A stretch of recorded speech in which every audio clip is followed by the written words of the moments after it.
संघर्ष योद्धा मनोजदादा जरांगे यांची मांजर्डे गावाला भेट. संघर्ष योद्धा मनोजदादा जरांगे यांनी तासगाव तालुक्यातील मांजर्डे गावाला भेट देत ग्रामस्थांशी संवाद साधला.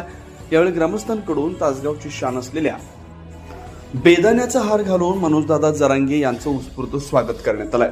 मांजर्डे येथील सिद्धेश्वर मंदिर परिसरात भगवा ध्वज फडकवण्यात आला. यानंतर गावातील नागरिकांनी मराठा आरक्षणाच्या प्रश्नासह विविध विषयांवर मनोजदादा जरांगे यांच्याशी चर्चा केली.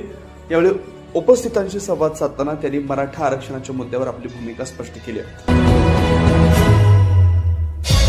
मनोजदादा जरांगे यांच्या भेटीनंतर मांजर्डेतील मराठा बांधवांनी आपल्या भावना व्यक्त केल्या. मराठा आरक्षणाच्या लढ्याबाबत समाजाची एकजूट, आरक्षणाचा प्रश्न आणि पुढील लढ्याच्या दिशेबाबत ग्रामस्थांनी आपली भूमिका मांडली. दरम्यान मांजर्डे इथं उपस्थित ग्रामस्थांना संबोधित करताना मनोजदादा जरांगे यांनी मराठा आरक्षणाच्या मुद्द्यावर नेमकं काय भाष्य केलंय याकडे सर्वांचं लक्ष लागलं होतं. मनोजदादा जरांगे यांनी मांजर्डेतील मराठा बांधवांनी यावेळी काय सांगितलंय पाहूयात त्यांच्या शब्दात. प्रतिनिधी प्रतीक रणखांबे. या लेवलच्या त्या सगळ्या पोस्ट महावितरणमध्ये सहाय्यक अभियंता या लेवलच्या आपल्या लेकराच्या पोस्ट आहेत. आपले लेकर आपल्या आईबापाने खूप शिकवले, परंतु आता नोकरी लागलेली असताना सुद्धा निवड झाली म्हणजे फक्त नियुक्ती द्यायची होती आणि ती नियुक्ती न दिल्यामुळं त्यांच्या आयुष्याची खूप फरफट झाली.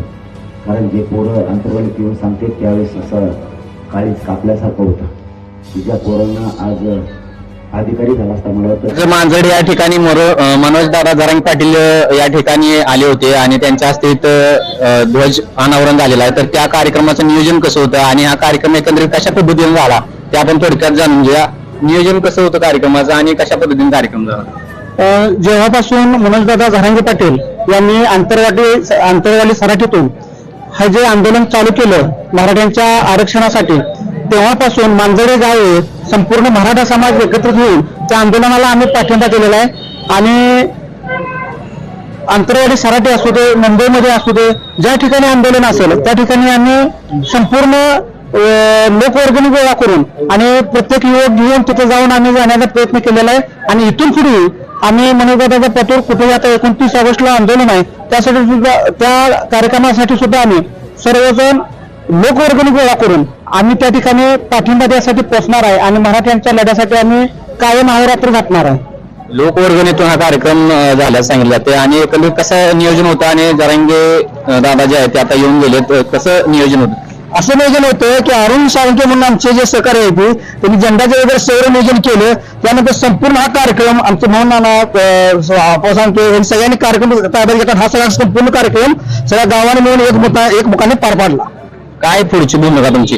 काय ना, आमचं गाव कायम म्हणून दादाच्या मागे पाठीचे ठामपणे राहणार आणि इथून पुढे त्यांचे आरक्षणाचं आंदोलन होणार आहे त्यासाठी आम्ही पूर्ण आमच्या गावाचा पाठिंबा आहे. नाना दादा आली होती, वेळ काढून आपल्यासाठी त्यांनी वेळ दिला, कसं बघताय? काय नाही, फक्त यातला एकच उद्देश आहे.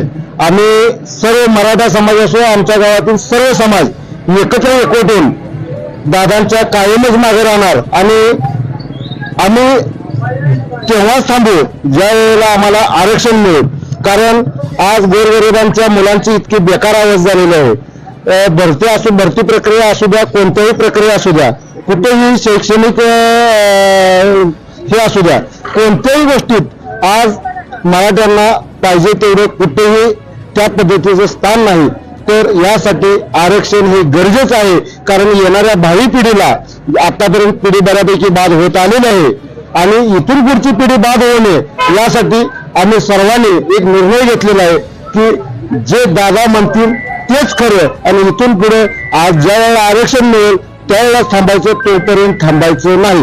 यासाठी वाटेल ते करायला लागलं तरी त्याची आमची सर्वस्वी तयारी आहे आणि पूर्ण नुसतं आमचं मांजर्डे गाव नाही, आमचा पूर्ण परिसर आम्ही दादा मनोजदादांच्या मागे कायमस्वरूपी राहू आणि येणाऱ्या भविष्यात मनोजदादांना आरक्षण मिळावं ही आमच्या सर्वांची हनुमान चरणी प्रार्थना आहे आणि मला आरक्षण मिळालंच पाहिजे यासाठी आम्ही कायम कटिबद्ध राहू.